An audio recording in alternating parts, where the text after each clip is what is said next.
se manifiesta con sombras, sino con personas. Aplicaciones creadas para conectar, para conocer, para acompañar. Espacios que en teoría deberían ser seguros, pero no siempre lo son, porque no todo lo inquietante tiene forma de fantasma. A veces, el verdadero terror viene de alguien real, de conversaciones que parecen normales, de perfiles que no dicen toda la verdad, de personas que existen y que pueden estar mucho más cerca de lo que uno imagina. Estas historias no buscan asustar con lo imposible, asustan porque pudieron pasarle a cualquiera. Nunca pensé que una historia de terror pudiera comenzar con una aplicación de celular. Prefiero no usar mi nombre, solamente diré que tengo 29 años y vivo en Guadalajara, México. Lo que voy a contar pasó hace poco tiempo, y aunque he tratado de darle una explicación lógica, hay cosas que simplemente no encajan. Todo empezó un día en el que estaba muy triste. Descargué Tinder después de terminar una relación larga. No estaba buscando nada serio, la verdad. Solo quería distraerme con alguien, sentir que no estaba tan solo. Hice un perfil sin pensar demasiado. Un par de fotos normales, una descripción simple, ya sabes, nada fuera de lo común. Los primeros días la verdad es que no pasó nada. Solo hice un par de matches que no llevaron a nada. Ya sabes, conversaciones cortas, respuestas que se apagaban al poco tiempo de iniciarlas. La verdad, ya me sentía desanimado. Pero en la tercera noche de estar utilizando la aplicación, recuerdo que eran exactamente las 2:17 de la madrugada, cuando apareció un match. Su nombre era Laura. La foto no tenía filtros. No era una imagen provocativa como las que ya había visto con otras chicas. Solo una sonrisa tranquila. La verdad es que Laura lucía bastante bella en su foto, así que decidí darle me gusta, y para mi sorpresa, hicimos match. Lo raro fue que la aplicación me marcaba que estaba a menos de 1 kilómetro. Vivía demasiado cerca. Después de ver que hicimos match, le escribí primero. Contestó casi de inmediato. Para mi sorpresa, demasiado rápido para esa hora. La conversación fluyó desde el inicio. Teníamos los mismos gustos, nos gustaba la misma música, hacíamos las mismas bromas. Incluso frases que yo pensaba, ella las escribía antes de que yo lo hiciera. Sentía una conexión muy linda, la verdad. Después de un rato me preguntó si vivía solo. Sin pensarlo mucho le dije que sí, pero su respuesta fue: «Eso ya lo sé». Me reí pensando que era sarcasmo, pero algo en el estómago se me revolvió y se me cerró. Aún así, no le tomé mucha importancia, y seguimos hablando varias noches. Siempre era a la misma hora. Si yo no abría la app, ella me escribía primero. Nunca me decía buenas noches, simplemente dejaba de escribir. Se me hacía raro, pero no le di mucha importancia. Una madrugada me mandó una foto. Imaginé que era, no sé, una selfie o algo así. Pero al abrir el chat, no era una selfie. Era algo completamente diferente. Era una foto de mi edificio. En la imagen se veía claramente la fachada y la entrada. Se me hizo bastante extraño, y de inmediato le pregunté qué era eso, ya que la foto se veía como si estuviera tomada desde la calle donde yo vivía, justo enfrente. No tardó mucho en responder, y me contestó: «Estoy más cerca de lo que crees». Esa noche no dormí. Cerré todas las puertas. Revisé las ventanas. Pensé que tal vez estaba exagerando, que quizá alguien estaba jugando conmigo, pero en el fondo sabía que no. Al día siguiente me levanté muy temprano, cansado, porque prácticamente no dormí. Abrí la aplicación de Tinder y su perfil ya no existía. Ni el chat, ni el match, ni nada. Era como si nunca hubiera existido. Pensé que ya había terminado todo, que solo había sido una mala experiencia. Pero me equivoqué. Esa misma noche, a la misma hora, 2:17 de la madrugada, mi celular volvió a vibrar. No era Tinder, era una notificación de WhatsApp, de un número completamente desconocido. El mensaje decía: ¿por qué dejaste de responder?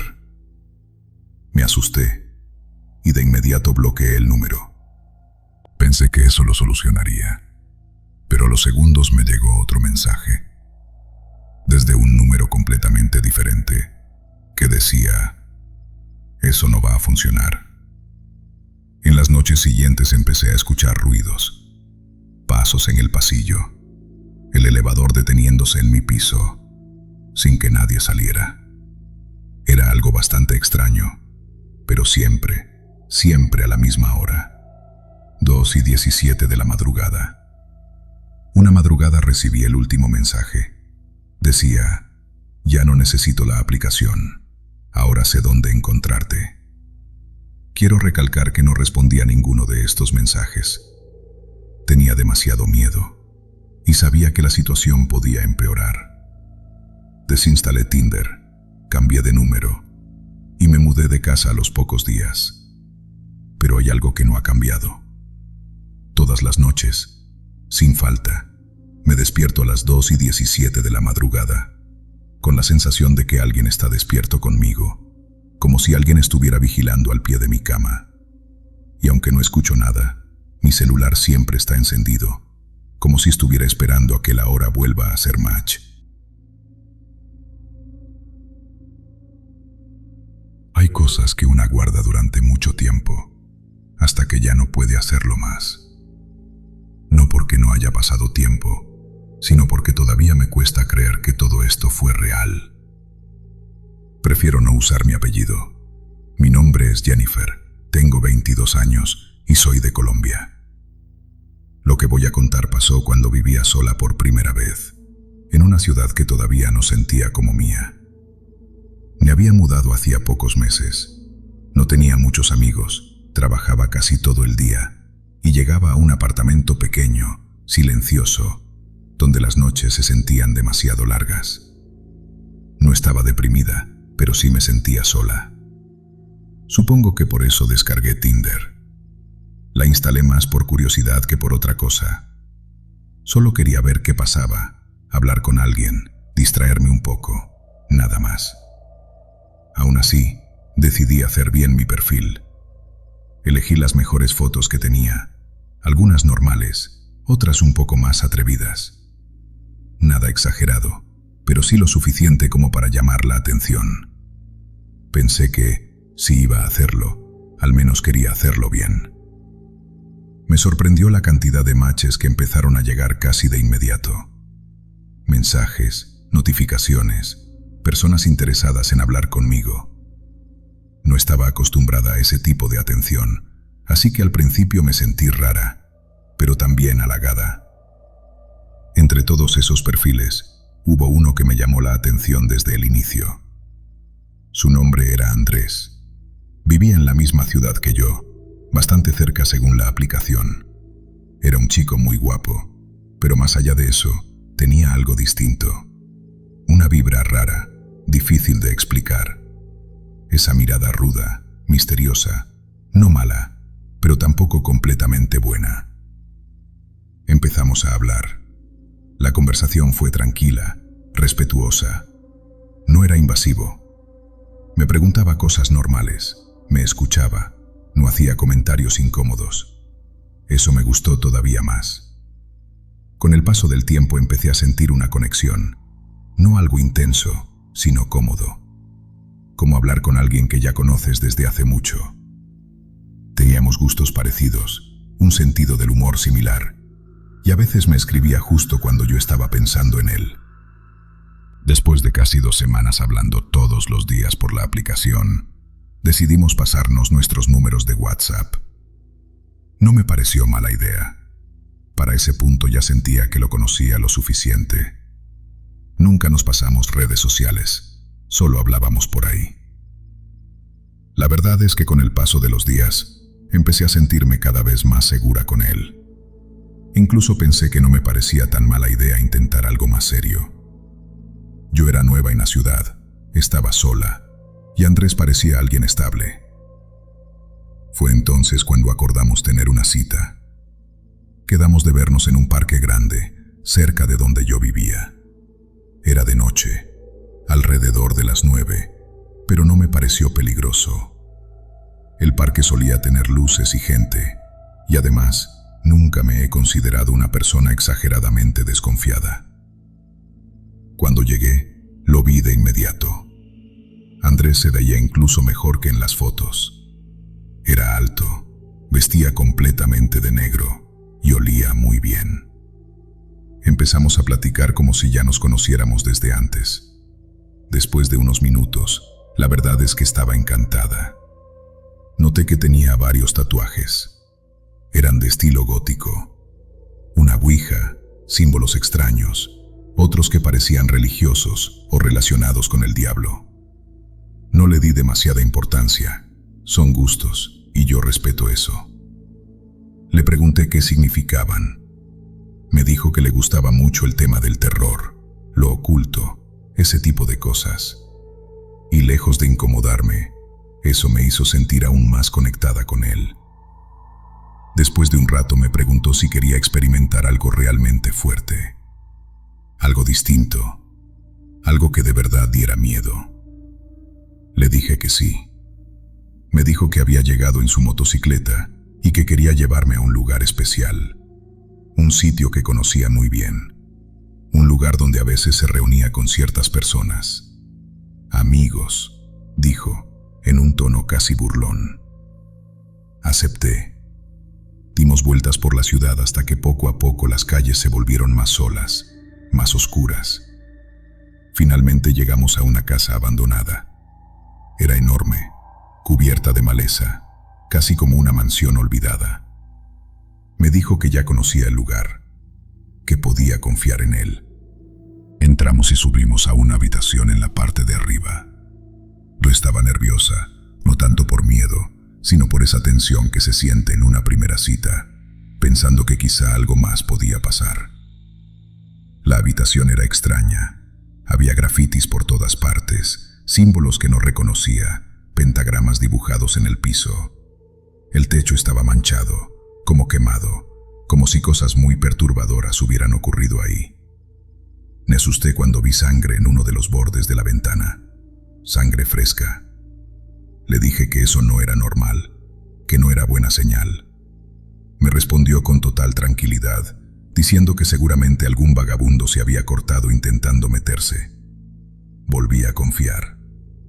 Me preguntó si quería ver algo divertido, algo completamente paranormal. Le dije que sí. Me pidió que esperara.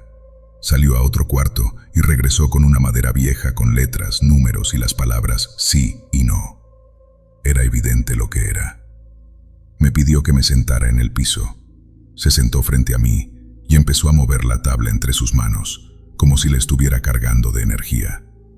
De su chaqueta sacó un anillo antiguo y pesado y lo usó como puntero. Pero no comenzó como en las historias que yo conocía. Dijo: «Hola, mamá, ya estoy aquí otra vez. Te quiero presentar a alguien». Sentí que la sangre se me heló. Empezó a hablar como si alguien le respondiera. Dijo mi nombre, me describió, me presentó. Le pregunté con quién hablaba. Me dijo que con su madre. No su madre biológica, su madre de vida, su madre de alma. Alguien a quien él pertenecía. En ese punto ya estaba completamente aterrada. Empezó a decir que ella estaba feliz, que había aprobado que yo estuviera ahí, que pronto también yo pertenecería. Ya no pude más. Corrí. Salí de la casa sin pensar, sin mirar atrás. Él tardó unos segundos en reaccionar. Estaba demasiado metido en lo que hacía. Cuando se dio cuenta, salió detrás de mí. Me gritaba que regresara, que ya era suya, que tenía que presentarme con mamá. Me escondí entre la hierba. Intenté llamar a una amiga, pero no tenía señal. El lugar estaba demasiado alejado. Me quedé quieta, conteniendo la respiración, esperando que se fuera. Después de un rato lo escuché alejarse. Corrí como nunca. Llegué a la calle y seguí hasta que pasó un coche. Era una señora con sus hijos. Se detuvo. Le expliqué lo poco que pude. Me subió al auto. Desde ahí llamé a la policía. Llamé a una amiga. Llamé a mi mamá. La policía llegó más adelante. Me llevaron a la comisaría. Levanté el reporte. Mostré el número, las fotos, todo lo que tenía. No supe más de Andrés. Mi mamá me pidió que regresara a casa. No importaba la universidad, no importaba nada más. Mi seguridad era lo primero. Al día siguiente tomé un vuelo de regreso a mi ciudad natal. No volví a saber de él. Pero aprendí algo que no se me va a olvidar. Estas aplicaciones no siempre son lo que parecen. Y a veces, buscando compañía, una puede encontrarse con su propio final. Hay historias que no comienzan con miedo, sino con una broma. Mi nombre es Jair, tengo 19 años, y esto pasó en una etapa de mi vida en la que todavía no sabía muy bien qué estaba haciendo con ella. Siempre he sido un chico soltero. No soy malo para hablar, pero tampoco soy de esos a los que se les da fácil ligar. Mido lo normal. Tengo un físico promedio. Uso lentes. No soy el más atractivo del grupo, pero tampoco me considero feo. Una noche estaba en una fiesta con unos amigos. Música, risas, alcohol, nada especial. En algún punto salió el tema de las relaciones, de lo solos que estábamos algunos. Y entre bromas uno de mis amigos me dijo: ¿por qué no te descargas Tinder? Me dijeron que ahí podía encontrar de todo. Algo serio, algo casual, o simplemente conocer gente. Al principio me dio pena, pero entre la insistencia y el ambiente, terminé instalando la aplicación ahí mismo. Empecé a usarla. Al inicio fue raro, pero con el tiempo se volvió divertido. Salí con un par de chicas, con algunas solo como amistad, con otras algo más. No siempre funcionaba, pero me gustaba conocer personas nuevas. Hasta que apareció Sara. Era ese tipo de chica con la que, siendo honesto, nunca me imaginé saliendo. De esas que ves y piensas, ni de broma haría match conmigo. Y para mi sorpresa, hicimos match. Ya tenía algo de experiencia hablando con chicas por la aplicación, así que iniciar la conversación no fue difícil. Pero con ella era distinto. Sara era muy linda, no solo físicamente, sino en su forma de expresarse. Tenía una personalidad muy bonita, algo que me cautivó casi de inmediato. Solo tenía una foto en su perfil, pero se veía increíblemente bella. Seguimos platicando. Le pregunté qué buscaba y me dijo que algo serio. Eso me llamó la atención. Pensé que era diferente a las demás, que tal vez con ella sí podía pasar algo real. Ese mismo día, después de varias horas de plática, le propuse salir. Le dije que podríamos ir al cine, a cenar, algo tranquilo para conocernos en persona. Sara aceptó. La verdad es que ya me tenía bastante impresionado. En una de nuestras conversaciones le pregunté por su familia. Me dijo que vivía con su mamá y con su hermana, que era muy pequeña, de unos 5 años. Algo que se me hizo raro fue que me dijo que extrañaba mucho a su mamá. Eso me confundió. Si vivía con ella, ¿por qué la extrañaba? Se puso sentimental hablando de su familia, de recuerdos que tenía. Yo pensé que tal vez su mamá trabajaba mucho. Se lo pregunté y me dijo que era enfermera, que a veces tenía turnos muy largos. Eso me hizo sentido. Cuando le dije que saliéramos, me comentó que tendría que pasar por ella a su casa, porque no estaba acostumbrada a salir y tenía que pedir permiso. No me pareció mala idea, Quedamos de vernos un viernes por la tarde. Ese día me arreglé más de lo normal. Me puse mi mejor ropa, como cualquier chico de mi edad, cuando va a salir con alguien que le gusta. Le pedí su dirección. Me dijo que vivía cerca del metro Indios Verdes. Llegué. Era una casa completamente normal. Toqué la puerta. Abrió su mamá. Me sorprendió verla, porque yo pensaba que estaría trabajando. Le dije quién era y a qué venía. La señora me miró, como si no entendiera nada. ¿Buscas a Sara? ¿De verdad buscas a Sara? Ahí algo empezó a sentirse mal. Le expliqué otra vez. Su expresión cambió. Sus ojos se llenaron de lágrimas. Me pidió que pasara. Entré. Me sentó en la sala. Me ofreció algo de tomar. Fue entonces cuando lo vi. Una foto de Sara, con una veladora encendida al lado. Sentí un nudo en el estómago. La señora se sentó frente a mí y me preguntó cómo había conocido a Sara. Le dije la verdad. Y entonces me dijo algo que nunca voy a olvidar.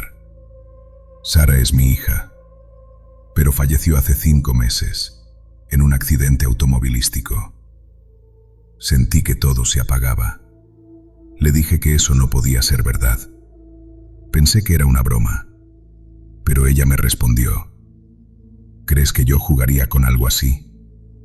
Le conté todo lo que habíamos hablado, que Sara decía que la extrañaba, que quería conocer a su papá, que quería pasar más tiempo con su hermanita. La señora se quebró. Me dijo que desde la muerte de Sara sentía que algo no estaba en paz, que tal vez su hija buscó una forma de despedirse, que yo fui el medio. Nos abrazamos. Me fui. Todavía conservo el chat. No lo he borrado. Por curiosidad, esa misma noche le mandé un último mensaje. Le dije que ya sabía la verdad, que había hablado con su mamá, que había entendido el mensaje. Esa madrugada, mientras dormía, sentí algo muy cerca de mi oído y escuché claramente una voz que dijo: gracias. No sentí miedo, solo una extraña calma. Desde entonces dejé de usar Tinder. Prefiero conocer personas en persona. Mis amigos no me creyeron, pero yo sé lo que viví. A veces pienso en Sara y espero que donde sea que esté, por fin esté descansando en paz. A veces creemos que el verdadero terror vive en lugares abandonados, en casas viejas, en carreteras solitarias. Pero estas historias nos recuerdan algo distinto, que el miedo también puede esconderse en una pantalla, en un perfil que parece inofensivo, en una conversación que empieza normal y termina dejando cicatrices que no se ven. No todas las historias de terror tienen monstruos. Algunas tienen nombres, fotos y responden mensajes. Gracias por quedarte hasta el final y escuchar estas historias aquí, en Crónicas Malditas. Si este vídeo te atrapó, si alguna de estas historias se te quedó dando vueltas en la cabeza, te invitamos a suscribirte al canal, a dejar tu like y a comentarnos qué te pareció. Y si quieres que hagamos una segunda parte, con más historias reales de terror en aplicaciones de citas, háznoslo saber en los comentarios. Porque tal vez la próxima historia no venga de un lugar oscuro, sino de alguien que aún tiene tu número guardado. Buenas noches y cuídate de a quien decides dejar entrar en tu vida.